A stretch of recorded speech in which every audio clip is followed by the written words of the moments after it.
শহীদ আবু সাইদ, শহীদ মুগ্ধ, শহীদ রায়হান, শহীদ ইয়ামিন, শহীদ ইউসুফ শেখ সহ শহীদ শরীফ ওসমান হাদি ভাই সহ যারা জীবন দিয়ে গেল, তাদের স্বপ্নকে যেন এবার বাস্তবে রূপ দিতে পারি, সেই সুযোগ বাংলাদেশে সৃষ্টি করে দাও।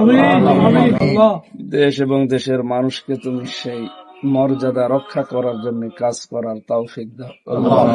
আসমান জমিনের বালা মুসিবত থেকে আমাদেরকে বাঁচাও।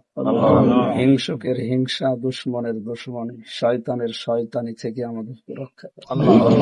আসসালামু আলাইকুম রহমতুল্লাহ।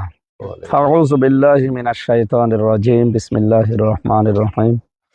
ওয়ালা তাকুলু লিমা ইউকতালু ফি সাবিলিল্লাহি আমওয়াত বাল আহইয়াউ ওয়ালাকিন লা তাশউরুন। সাদাকাল্লাহুল আযীম। প্রিয় দেশবাসী, আমরা জুলাই শহীদদের আত্মার মাগফিরাত কামনা করে আজকে আমাদের 17 বছর পর যে নির্বাচনের পরিবেশ ফিরে এসেছে। আমরা এতদিন নির্বাচনের পরিবেশে ছিলাম না, শুধু নামে নির্বাচন হয়েছিল।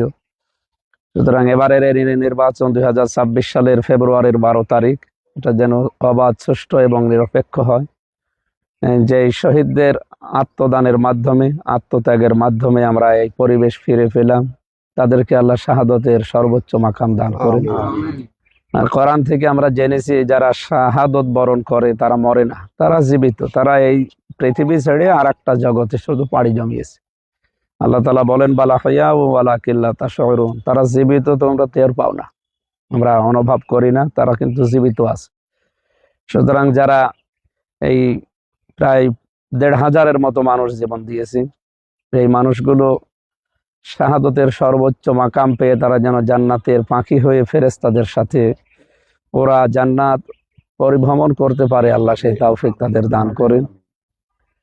আমরা আগামীর বাংলাদেশকে জুলুম, অত্যাচার, নির্যাতন, দখলবাজ, সাদাবাজ এবং বৈষম্যহীন তৈরি করার জন্য এই লড়াইয়ে অংশগ্রহণ করেছি এবং আমরা এই নির্বাচনে অংশগ্রহণ করতে যাচ্ছি এই মন নিয়ে।